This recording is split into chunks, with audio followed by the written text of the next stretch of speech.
Good evening. I'm Doug Donnelly and welcome to Cecil TV. Tonight we welcome District 3 County Councilman Al Miller. Hi Al. Hi How Doug. you doing? Very well. Thank you for inviting me tonight. Yes, thanks for being here. The County Council is engaged in a series of budget hearings in which the various county agencies present their budgetary needs for the upcoming year.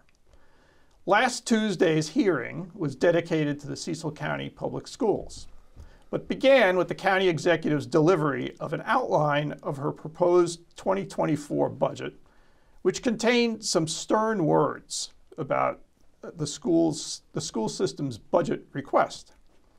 And for the sake of clarity, the school system is requesting $5.7 million above what the county executive has included in her budget.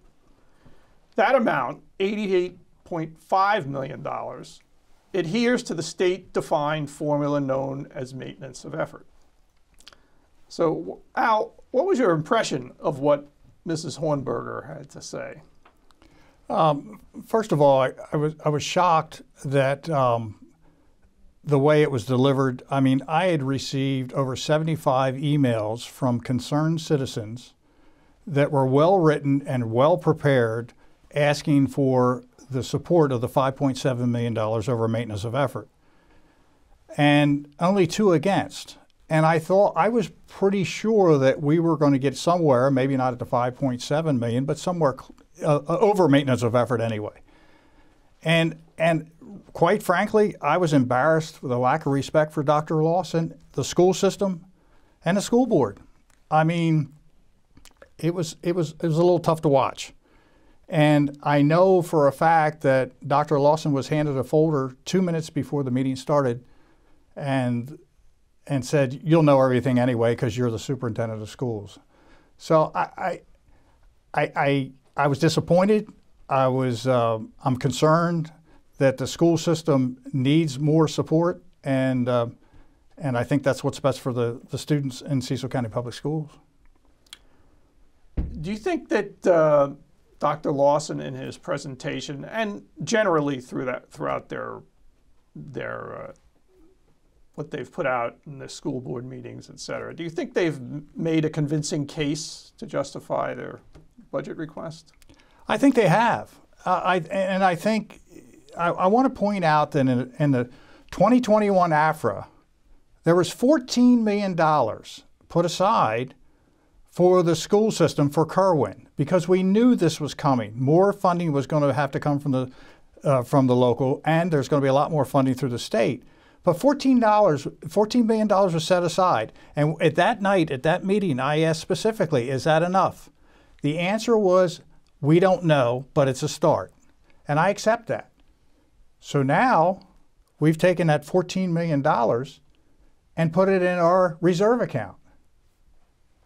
So then, and that I specifically looked at that and found that money and asked that question. They put it in a reserve. So now we have a lockbox of $10 million for Kerwin. Was this $4,000 shortfall or $4 million shortfall? So we went from $14 million down to $10 million. We left $14 million somewhere else, which in Al Miller's opinion, that should have gone to the school system, or at least part of it. And I'm not sure why. Right.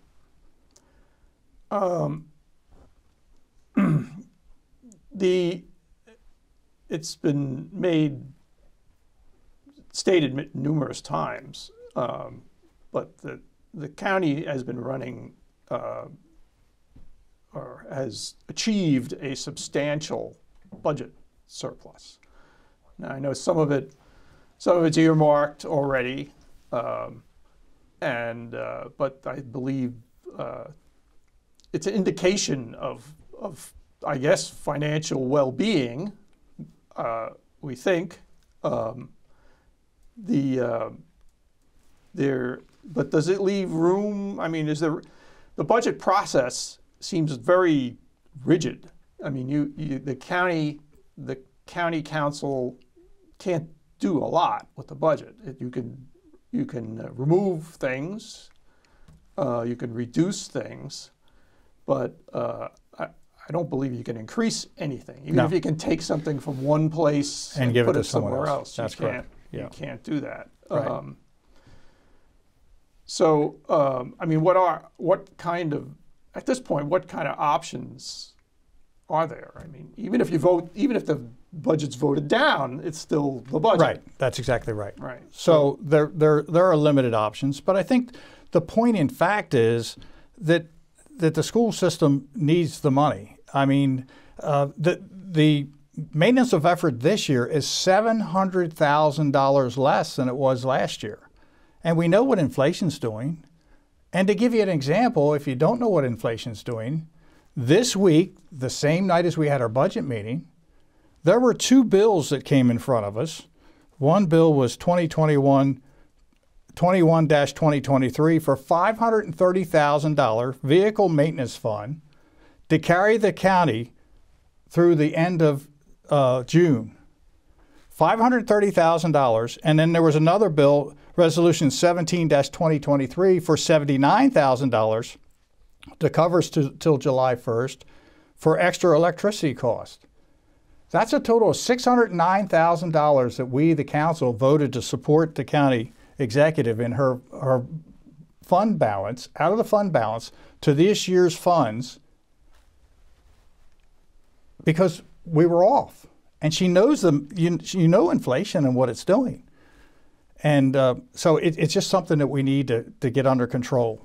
And I've asked for the vehicle maintenance numbers, and that was 3 weeks ago, and I still have not received them. Right. So is that all for maintenance? I know they'd been leasing vehicles. Right, and that's for maintenance on leased vehicles, and there were some vehicles that didn't get leased, so they're saying they're doing some extra work on some of the older vehicles, which I understand. Sometimes that does cost extra money. But it is definitely leased vehicles where most of the money, I believe, is being spent. Right. I wonder, it'd be interesting to know what the average age of these vehicles are and how much actual useful life they're getting. Right.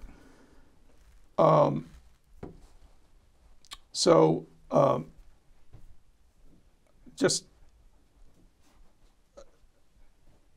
added information because the school budgeting situation is complex. Yes. And confusing, and the anyone casually observing this might be justifiably completely baffled by it. I mean, even in the course of the budget hearing, that gentleman, that I guess consultant they brought in, had to stop everyone and kind of explain that enrollment numbers are, were one thing in September 22, and then the enrollment number, there was the rolling and the 3-year rolling average enrollment number, and come September, it will be something else. Yes. And that number is important because it is it's all based on the cost per pupil. Exactly. Right. So the number as of September 30th in 2023 was the number that they used for the maintenance of effort. If you went back to 22 and 21 and back to 20, because of 3-year rolling average, there was actually more students then. So that's why the maintenance effort came out the way it did.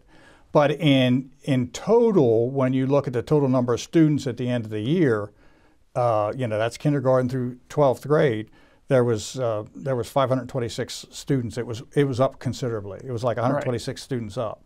So we still have students to teach and still have students to take care of. And remember, 53% of our county public schools are in the poverty level.